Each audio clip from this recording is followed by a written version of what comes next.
There you are. Hey, Dave Sirus. How should I introduce you? You're a comedy writer, a comedian, a screenwriter. You're How you about write just your friend? SNL. What? How about just your friend? I don't have friends. I know I was being very sarcastic. Yeah, comedy writer's fine. I don't care. What do you got going on? Eh, it's a busy time. Lots of stuff going on. It's Anything like Ben Burgess was on earlier. He's got something brewing that he can't talk about yet. Do you have something brewing that you can talk about? I know actually no. I don't think I have anything I can talk about. well, there was something that was exciting that you told me. Yeah, I mean that was a while ago. But I can't talk about it, so it doesn't really matter, does it? We're just teasing your audience right now with them imagining how great my news could actually be compared to what it actually is. No, it was pretty good news. Uh, Well, I yeah, feel like we're just being a big old tease right now, I and know. I we was should be. almost, if I did happy for others, I would have been happy for you. But when just to make you feel good, I was bitter and envious and had trouble sleeping. When you, Well, it probably won't happen anyway, so don't worry. oh, It's not a done deal. Don't worry. do I you do was you do you root against people? no, I wouldn't say that unless they did something, unless there's like a reason, But I mean, I feel like I want people to do well. I want people to be happy, if that's what you mean. When you I do you read Variety and The Hollywood Reporter? No. Why would I do that? They're great. The Hollywood Reporter is they've turned The Hollywood Reporter around. Black Wolf, remember Black Wolf? The Dragon Master, yes, the Yeah, Dungeon Master. Excuse me. No, Dungeon wait, Master. yeah, was was it Dragon Master? It was Dragon The Master. Dragon Master, Yeah. Black Wolf, the brilliant Black Wolf. God, yeah, God good bless him. guy. Yeah. Great guy. He said you should read the Hollywood Reporter. They're doing the most amazing reporting about capitalism and I did industry. not know that. Yeah, I really recommend the Hollywood Reporter. Uh, I'm trying to do a better job reading financial pages. I Trying don't like doing that. I don't want to know about finance. right, and I that's just why It's too most close to people math. right, and that's why most people that's why they're able to steal our government and our country from us. They Yeah, that's true because boring things are sometimes the more important things to know about, and then people take advantage of that. I mean, look, that's been the problem with left and right forever, hasn't it? A lot of people just don't want to learn nuance; they don't want to know details, and right. so people take advantage of that, and they create simplistic versions of reality that just sound and feel right but aren't. Um, I actually have something I'd love to talk about if you don't mind, David. Absolutely. Have you spoken today? I apologize. I have not been listening to all 14 hours of the show. Have Really? you mentioned bonds for the win? The what? Bonds for the win? What is that? Okay, that is a subject. Something going on right now. Basically, you know how a lot of parents are trying to destroy the school system. They Yes. are angry at schools. They're showing up. I don't know if I told you, I have a friend in California who went to a school board meeting, and there were people rambling about critical race theory and how masks give you carbon dioxide poisoning, and just crazy people who are just trying to take advantage. So Bonds for the Win is a new Or you can go organization. to a school board meeting or just listen to Jimmy Dore, but I Yeah, guess well, unfortunately, there's a lot of people who are being irresponsible and opportunistic with people's fear right now. So, Bonds for the Win is an organization that started a few months ago. It's similar to those sovereign citizen things where where parents would show up to these teacher conferences, they show up to the school and they make demands. They say you have to do this, you have to do that. So most schools have something called surety bonds, which are bonds they have to buy. Basically, it's almost like a slush fund in case you get sued, in case you commit a crime. They have to have the money in place, and some places don't have that. They just have regular insurance. So what these parents are doing is they're filing bogus legal challenges to the school. None of them have worked. The FBI has made it clear none of these are legitimate legal, have any legal authority. None of them are actually anything but sort of nonsense. But they're being used to choke the schools because the schools have to respond to them. Even though they legally don't have to, they're basically trying to bankrupt the school with paperwork. So it's sometimes called paper terrorism. And it's a very disturbing thing. And let me just give you examples of what we're talking about here. We're talking about schools being told that teaching kids about homosexuality or sex ed violates a 1964 law against distributing pornography to minors. They're telling the schools and the parents that making a child wear a mask violates the Nuremberg trials on medical experimentation.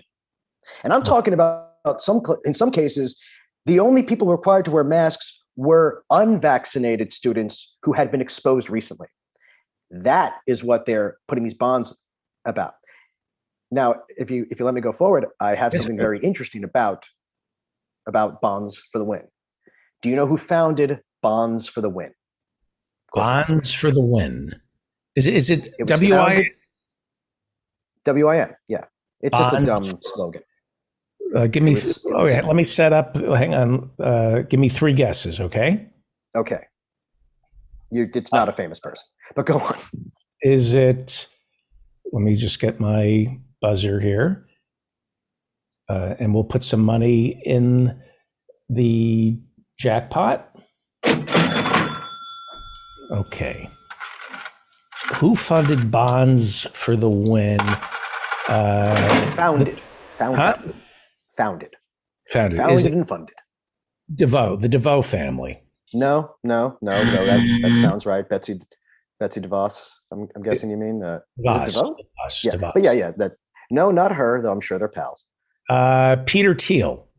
No, but that's a good one. I'm sure. If he could get blood out of those schools, he would definitely be more interested. Who founded Bonds for the Win? Recently. I'm going to go with Paul Blart Mall Cop. No, but I should, since you mentioned it, I should bring up that on Cameo, there is a Paul Blart Mall Cop lookalike who farts on command named Paul Flart. That's funny. It's not, actually. All right, one more guy. Give me a hint and I'm going to get it now. It's not Kevin James. Okay, I'll give you a hint. It's someone you've definitely never heard of. Oh, have I met him? Well, it's someone you've definitely never heard of, and you don't really retain information anymore, so it's possible. Somebody I never heard of. Yeah, it's a nobody. That kid I had in Nebraska. Yes, exactly.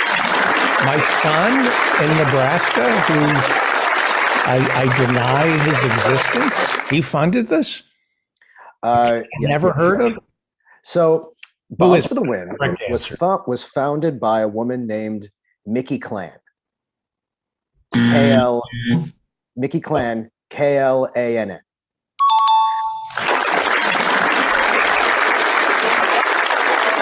Is that short for, did she shorten? Is it for Klansman? Well, there's so many different ways you can do a joke out of that name. I was just going to throw that out there and then later say, but kudos on her for dropping the last N, or for adding that N to throw us off, I meant. So her name is Klann. But that's not really her fault, I guess, as far as I know. So Mickey Klan, here's what else, because I've done this before where I deal with conspiracy people, and my first question is always, what else do they believe? Right. Mickey Klan. By the way, this should be a regular segment on the show where you come on, because in the past, you had, in a previous life, that was your thing. You would. Yes, I was an anti-conspiracy guy. Yeah. Yes. Anti-hate group. Yeah. So Mickey Klan believes that AIDS and COVID are hoaxes, and that both are the same test. She has never explained how she believes that, but I mean, obviously, there's no real reason behind it. She's also a flat earther. And it's really not a huge coincidence. You're breaking up. Someone who's obviously what? You're breaking up a little. Oh, sorry. I was saying flat earther. Oh, I'm sorry about that. I was just saying, it's not exactly a huge coincidence that a flat earther who doesn't believe that diseases exist is the person who's trying to tell people not to let your kids wear a mask or get vaccinated or even get tested for COVID. This feels like it's not really about any of these it just feels like people who are terrified of change and progress and science. And wearing a mask, it's like giving into the culture war to them, because it's something that changed. It's something that changed in their lives that they want to reject, is what I feel like. Because none of it's like, why for it just when you look at the fact that it seems like everyone who doesn't want their kids to wear masks also is really concerned about critical race theory. Those things have nothing to do with each other, except for the idea of, unless you are just terrified of your children learning or experiencing anything new outside your home, which is, of course, the big irony of these parents. They don't want their kids to stay at home for schooling, but they also don't want their kids learning anything they wouldn't learn at home. Right.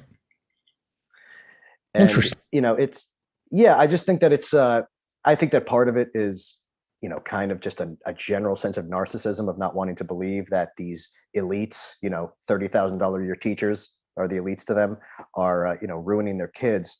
How are you going to believe that a teacher can teach your kids something when you think you already know everything they need to know? And that's what a lot of these teachers are saying. That's the new kind of attitude. It's the new kind of thing they're saying at these school board meetings. They're saying, I don't want to co-parent with the school board. My kids should only learn what I want them to know. But a lot of parents believe that the average parent knows everything their kid needs to learn in school. And if they believe that, it means they do not know even close to how much their kid needs to learn in school. Right. Right. We have to win this war. They're waging the Republicans, the right.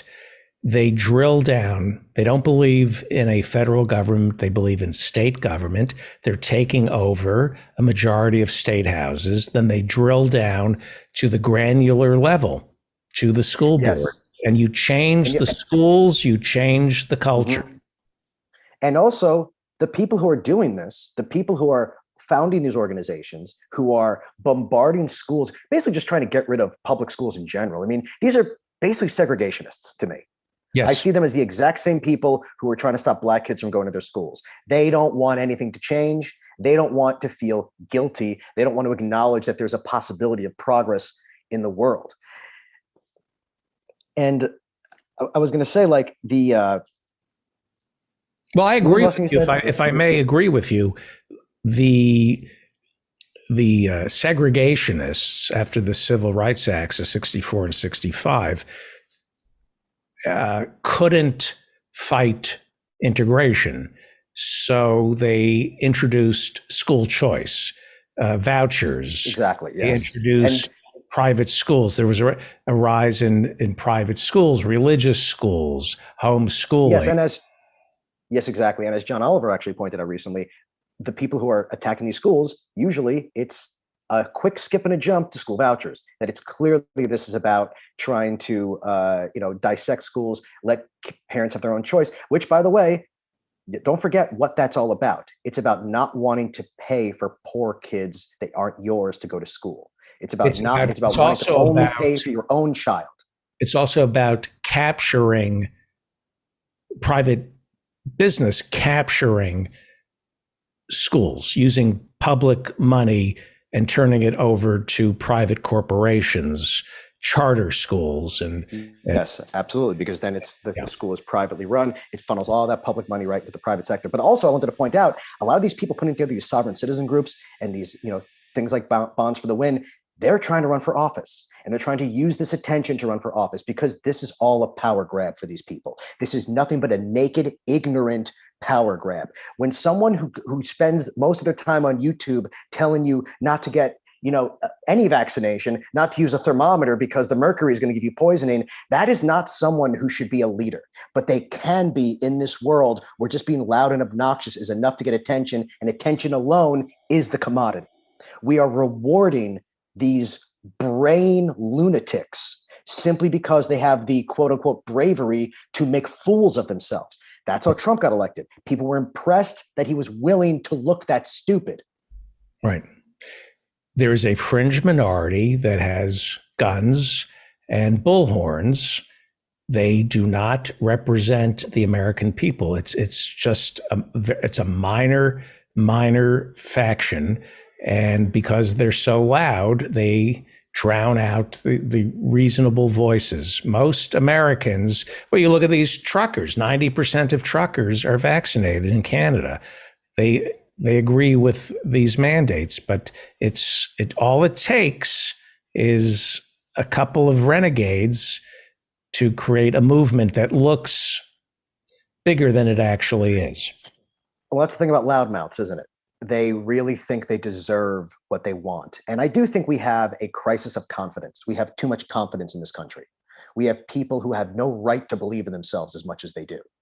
And that's where they get off saying, I know more than a teacher or a doctor or any person that exists.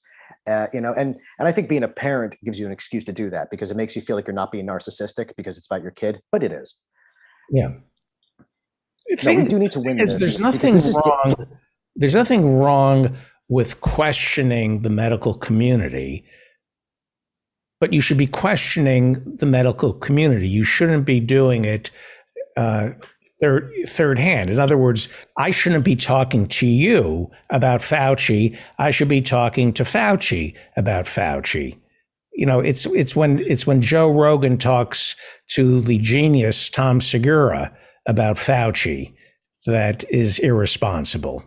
I've seen those. Or where he gets, or where I've seen people quote Jordan Peterson on climate change.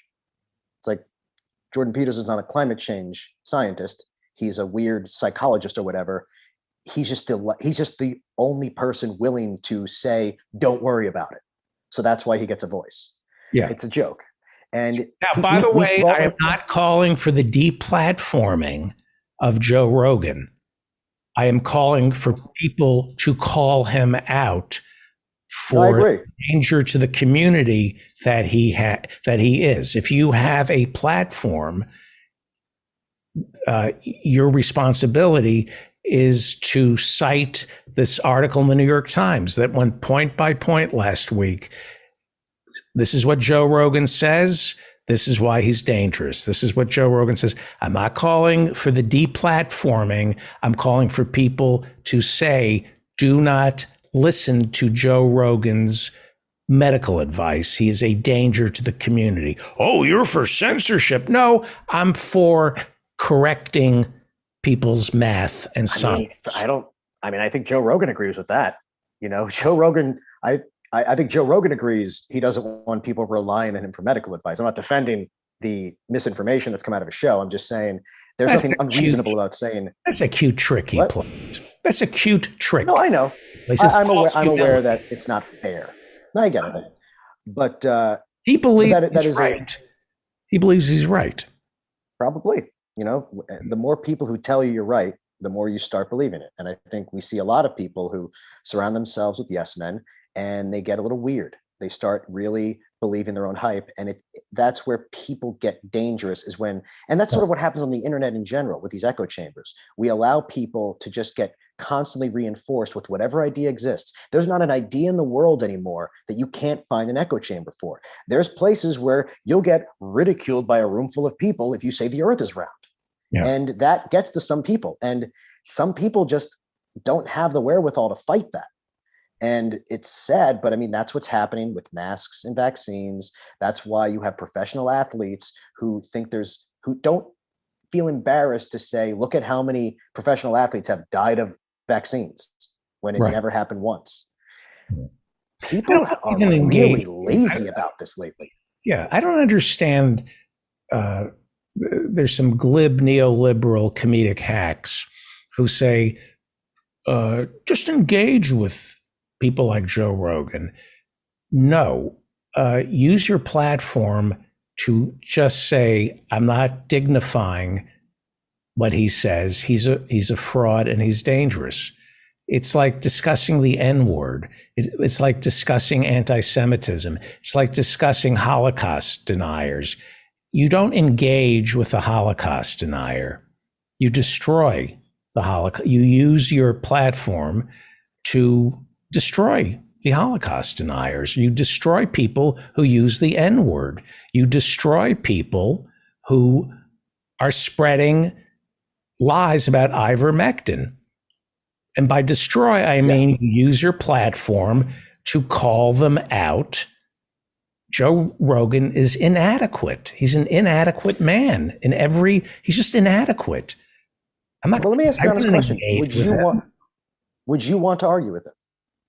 I wouldn't. On a personal level, would you want to have that argument? No, because. Or do you feel like you want to have it, but you think it's the wrong thing to do? I won't argue with an anti-Semite. I won't argue with somebody who says things like Joe Rogan says, how come black people get to use the N-word, but we can't? There's nothing to argue about. You say, is there an argument to be made? That's something I told my 6-year-old son. That's something I told my 6-year-old son and his friends, why black people can say the N-word and you can't. I'm not going to dignify. Well, it's a very stupid thing to say. I agree with that. But I think I'd be a hypocrite if I agreed that we should refuse to engage with these people because, as you mentioned earlier, my career started with me forcing conversations with hate groups. Because my attitude was, I don't think I'm going to change their mind, but I want to change the mind of the people who are interested in what they have to say. Yeah. And I get that it's a nuanced argument. Carlson. When you go on Tucker Carlson, you're lending credence to a cretin. You're saying, oh, he's fair-minded and open, and it's his playing field, so he's going to destroy you. But doesn't part of you want to bury Tucker Carlson rhetorically? Doesn't part of you want to get in the muck with him and make him feel stupid and point and go after what he says? Don't you want that? These people are incapable of change. They don't. Oh, I agree.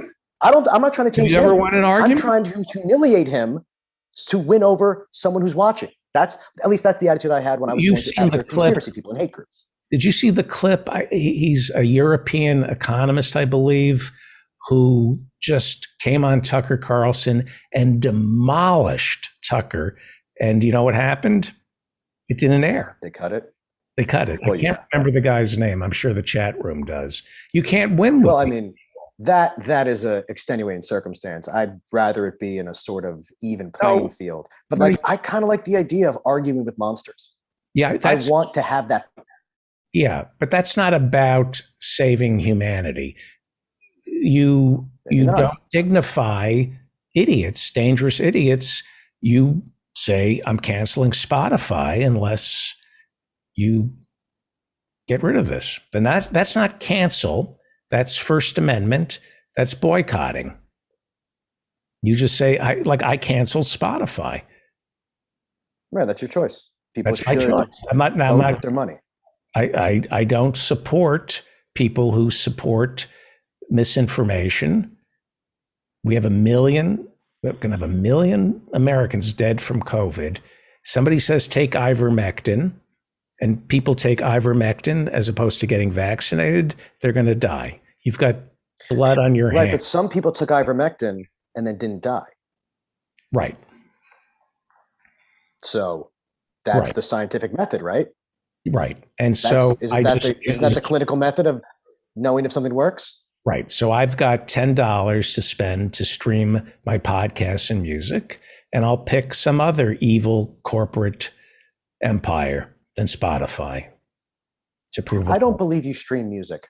I think you have 4 vinyl albums you play, and that's it. That's not true. I was listening to the Pixies today. I was listening to Sinatra. I was listening to, now I add filthy lyrics. I do like the Pixies a lot. Yeah. Any song that's playing I sing along, but I add cock and fart and shit to the lyrics. That's my. So what if you, instead of going on those platforms, what if you just ambushed Tucker Carlson with a camera? Would you think that, that wouldn't work. He wouldn't talk to you. But does he ever do other interviews? Because I mean that on an emotional level, I want the argument. I want to argue with Rand Paul. That's for you. I want to argue with Mitch McConnell. Right. That's for you, though. But that's not going to move the needle. I mean, I don't know if I'm right or wrong. I don't know if you're right or wrong. You very well may be. I just know that I feel like my confidence, maybe my hope is that if you put these two people in a room, the better idea wins. And that this isn't about deplatforming or whatever. That's not what I'm talking about. I'm just saying in general, I want that fight. And, I like watching English Parliament when they scream at each other. I want to see people get in each other's faces. I would love nothing more than to watch someone, than to watch a shouting match of real ideas between Mitch McConnell and Nancy Pelosi, or, someone better than Nancy Pelosi. But have you ever watched have you ever seen Boris Johnson during questions say, you know what, you're right. I'm wrong. You're right. Have you ever seen somebody say I'm wrong? No, but like I said, I'm not playing to that. That would be insanity. Isn't it insanity to watch the Sunday morning shows, these hard-hitting interviews, and think Mike Pence is going to crumble under Norah O'Donnell's questioning? It's never happened. No, you don't expect that. But you have those little moments. You have those moments where people win or lose, and they follow them. They don't know. And you get told. I was reading about Prince Andrew's interview that he did 2 years ago on Newsnight. It destroyed his life. Well, and he finished up and he went, "That's great. Let me give you a tour of Mum's office. Let me give you a tour of where Mummy greets the prime ministers." He was utterly convinced that he cleared his name after that Newsnight interview. And everybody called him and said, "You were great." Nobody ever knows they screwed up. Rarely does somebody know that they lost a debate. Maybe a couple of times. But, Romney knew he lost the debate with Obama 2012, Candy Crowley, when he accused Obama of not calling. That was exactly, that was a moment. Because, and the worst thing is that you remember, of course, Romney won the first debate. Everyone agreed Romney won that first debate, and then Obama adjusted and won again. But Obama had that moment, where getting caught in a lie like that, or not a lie, but a mistake, is the kind of thing where, especially someone like Romney, who is not a bullshitter, really, he's not a guy who's going to slink away from that. He can't do anything but like, oh well, I guess so. Did you see that documentary about him on Netflix? No. It's great because they're there. I think it was at Hofstra, that debate, and he said Barack Obama, he didn't declare Benghazi a terrorist attack, and Obama masterfully said proceed, and Candy Crow corrects him. You saw it on Obama's face. He was extremely happy in that moment. He knew he caught him. And in the documentary, it's a very cool moment. Yeah, they go, "Oh man, we just got our ass kicked." But rarely does that happen. Rarely do you get to see it. Yeah, I mean, we all remember how famously badly Trump did in really both first debates. The first debate with Clinton, the first debate with Biden, both were his two first debate performances ever. And both times his attitude was, people would say, well, if you turn off the sound and just look at it by body language, he looked good. And of course, it's a very stupid thing to say, but you forget that's what the majority of his fans are processing. They're not really listening. They're just looking at body language, like dogs. It's confirmation bias. You watch the debate, you see what you want to see when you watch the debate. Very few people are swayed. Yeah, but let's face it. After that, remember the first debate with Clinton and Trump, you had everyone on the left saying Hillary just destroyed him. That was beautiful. He looked like a complete idiot. And then you had everyone on Fox News on the right saying maybe it was a tie. They knew they didn't think that went well, but they just knew that the people who vote for Trump don't care about policy and arguments and debates. They wanted a wrestling match. And I remember people saying, like, "Oh, bear," and who cares how the bear dances? It's a miracle that he can dance at all. Let's keep playing the music. But here's an example. Real quick example, what you're saying about you can't convince the person, but it's really about the audience. Because look at Putin right now. Putin today had to announce he's invading Ukraine because because the areas that are rebelling, he wants to declare free. Now, Way Putin he's said that because he the had to. element of surprise. I'm joking. Well, that's the point is, right. Biden saying this over and over again, he's going to do this, he's going to do this. We knew he wasn't going to stop Putin from doing it. You can't. But what it did was it really made about the Putin audience, look really stupid. It made Putin look like a child because he didn't know how to pivot away and do something different. He just did the exact thing that everyone was saying, watch, he's going to do it. And a con man does not want to hear someone be like, watch this, he's about to lie to you. Yeah. Because the thing is, they have to finish their thought, which is the lie. So I think that it's still good, because how many people would have believed Vladimir Putin when he said, oh, this area, we need to go in there right now. This is so terrible. We need to save these people. How many people would have believed that if they had not first heard everyone being like, this lunatic is about to make up an excuse to invade this country, and then magically within 3 days it happens? Right. Sometimes you have to just play to the people who are still on the fence. Have you ever been consumed? Yes, you are. Everybody is consumed by hatred for somebody who did something, right? Yeah, sure. The most powerful way to deal with it, it's a cliche, is to ignore, not dignify that individual. And I agree with that. I think that's a very good point, and that's a very good point for right this moment, actually. In terms of me or politics?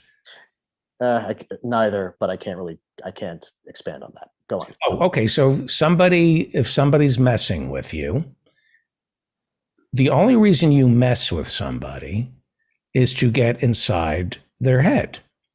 So the secret is, don't let them get inside your head. Everybody knows this, but they need to be reminded of this. And the only way you can convince that other person that they're not in your head is by getting them the F out of your head, which is the hardest thing to do. If somebody is screwing you over and there's nothing you can do about it, you don't let them take up space in your head. It's really hard to do. Right, but people also say that about things. Take up space in my head. I don't need to also have Trump and who's the Joe Rogan. They don't take up space in my head. I know that you are already full. No, what? I know that you're, in terms of things to hate, you're already full. Full. I'm loaded. Yes, I'm loaded. It's spilling out of your ears. Coming out my ears. People I hate.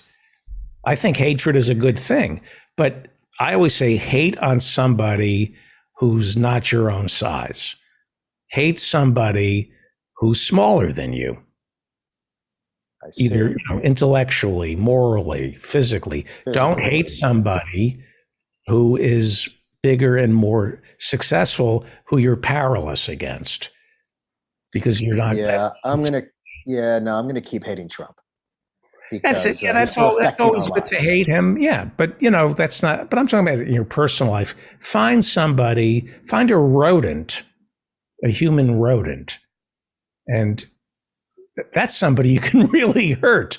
By the way, I have a business plan, Sirus, that I think I think we can make money, and I'm being serious. Mm-hmm. If you want to succeed in show business, pay me to root against you. If you're a new comic, if you're a screenwriter, a director, an actor, and you have some money and you've got a project that you want to succeed, instead of getting a publicist, pay me the money and I will root against you. I will seethe in the corner for 3 hours a day. I'll pray that you fail, and you will you'll win Emmys, Oscars, you'll be an EGOT before even in a year, you'll be an EGOT. Just pay me what you would pay a publicist, and I will just. Well, I mean, I haven't won an Emmy yet. I mean, I haven't won any major awards yet, and you've been actively saying you don't want me to succeed for 6 years. No, I actually root for you. But if you Can you pay, stop rooting for you. Yes, Pay me. You want an Emmy? You want a Peabody? You got to pay me. Sure. Everybody we're root against. You're the Bronx Tale mush. What's that? That's the guy that anytime he bet on something, he would lose. So if people saw that he had bet on something they also bet on, they would know that they had lost. But that's you, except he was a professional actor. We could bet on you just dab an Oscar pool, and anybody. Who do you like in the Oscars right now? This will be perfect. Who do you like in the Oscars? Who do I hate in the Oscars? You got to give me the actors who are up for an award, and it's who I hate the most. That's the person who's going to win. But I don't give that information out for free. This is how I pay my bills. Nuts and berries. People hire me to root against them. I'm just serious. Just psychic irony. That's all it is. If you like something, it means it's going to fail. If you hate something, it's going to do great. No, you need me wishing bad for somebody. Whenever I wish bad for somebody, they go on to lead it doesn't work for. In other words, it doesn't work for me. Hatred doesn't work for me. If it did, I would tell you, but I'm telling you, the people I hate are incredibly successful. Well, that's also because, David, let's be honest with ourselves. You are not a hateful person. You just don't have a lot of anger inside you. So you have very little to give out. There are people out there who actually have passion. You're just sort of, you're just too easygoing about politics, I think is the problem. Well, you're talking about politics. I'm just talking about in life in general. Yeah, no. I've seen the way you interact with your family. Obviously, you do have hate somewhere, but you have to understand that no one's paying attention. Whoa. Hang on. No one's paying attention. It was a lawyer I was yelling at. Oh, sorry. Yes. Sorry. That was a lawyer. Directed at your ex-wife. I was actually referring to other family members. But my point was that the thing is, no one's paying attention to things you hate. I mean, you've seen the ratings of the show. The world is not aware of what you think of things. What do you mean? You don't move needles. You don't actually affect your environment. You're like Schrodinger's cat. You just exist, and no one is 100% sure if you're alive or dead. Couldn't Schrodinger? I mean, didn't he make any noise? I'll be honest. I do think the Schrodinger's cat thing is total bullshit and fake philosophy. So I'm not going to argue with you on that because yes, it's either alive or not. I do find the Schrodinger's cat. If you don't know what I'm talking about, I apologize, but it's nonsense. Yeah, I subscribe to the Schrodinger's cats tapeworm. Anyway, we have to wrap it up. You get corned beef at Schrodinger cats. I love it's bad for my arteries. But when's the last time you ate at Katz's? I don't think I've ever eaten at Katz's. Maybe 10 years ago. Yeah. I go to Essen tomorrow. I go to Essen Deli. It's okay. What does Essen mean in Yiddish?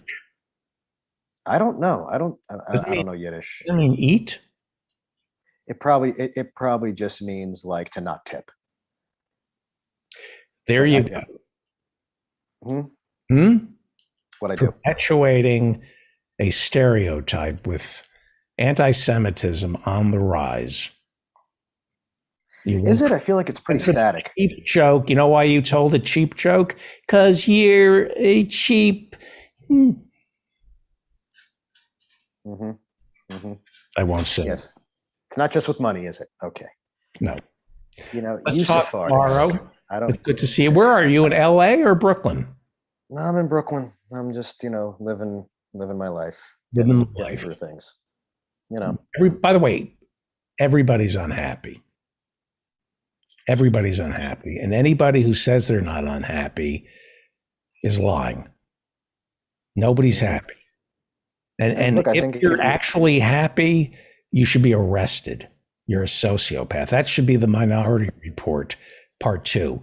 Just walk around New York City, and anybody who's really happy, lock them up because they're criminals. They're look, I sociopaths. think if you're unhappy, you should do something about it. You should be proactive, do something for yourself, get out of the house, go to a Kinko's, print up a few thousand fake legal documents, and ruin your kid's school. There you go. Let's go to a Board of Ed meeting. That's It's got to good feel idea. empowering. They're doing it for some reason. They're certainly not changing anything. I think they just powerful, and they like to Why don't complain we about like the idea take it that to their the kids next know. level? Why don't we show up and take it do the stuff about the Nuremberg laws but just take it to it's so absurd. You get the people cheering for you and you just start saying things that are just it already is over the top, but There's nothing you could say that they would disagree with. If I went up to that school board and I said, my children don't need to know the Civil War happened, they would applaud. we should do this. We need to send you to a school board meeting. I will go to a school board meeting. Don't worry, I'll make sure I fit in. I'll wear like little culotte shorts, a big lollipop, one of those hats. I'll make sure I look like a child. Don't worry. Could you do it next Thursday and video, like bring your camera and do it live? Go to a school board meeting and create a scene? No, I have a career, David. What is wrong with you? I'm not going to get on CNN. No, it's a good idea. I've been wanting to do something like that for a while. So maybe let's see how far down this rabbit hole I go. And who knows, maybe you'll see me on the news, but I'll record it for you. I think that would be a great idea, saying, you're teaching. They can't be mad that I don't have a child there because a lot of those people don't have children in those schools. They're just showing up. You're teaching you're teaching that fascism is bad. You're teaching World War II that we defeated fascism. That's political. There are a lot of those places. Their anti-CRT laws say that you have to have books that show the other side of any argument, such as slavery or the Holocaust. So we should just expand that. Where are the alternate math books? Where are the alternate science books, which I guess is the Bible? Yes. But yeah, no, I think this is very ripe for trolling. I agree. We should really be making these people pissed off. We should really be annoying the shit out of these parents who are honestly just going to school saying, I don't want to teach them, but I also don't want you teaching them. You know what? This is something I'd be great at this. Yeah. See, this is what I've been saying this whole time. You want to fight. No. I want attention. I just want. Yes, same thing. And I want to feel alive. And the only time I feel alive is when people hate me. Maybe I should take cutting. Are you going to cut yourself? I don't know. I hear it's all right. It's really, honestly, cutting is for people much younger than you. Don't do it. When they drag the razor. No, because when young people drag a razor across their arm. Let me finish, David. You and I both know if you tried, the folds of your skin would just get bunched up and wouldn't even get through it. You have to have young, taut skin for cutting. Yours would just get, it would be like trying to put a toothbrush through a carpet. It just would get bunched up. And I'm just saying, don't do it. Right. I will get dinged and deplatformed for telling people to cut themselves. But if I tell people to cut other people, it's fine. Don't cut. Don't cut yourself. That they'll ding me. But if you tell people to go cut somebody else, it's perfectly fine. Dave Sirus, follow him on Twitter at Dave Sirus. Yes. S-I-R-U-S. We'll talk to you. Thanks, David. And congratulations on all your success.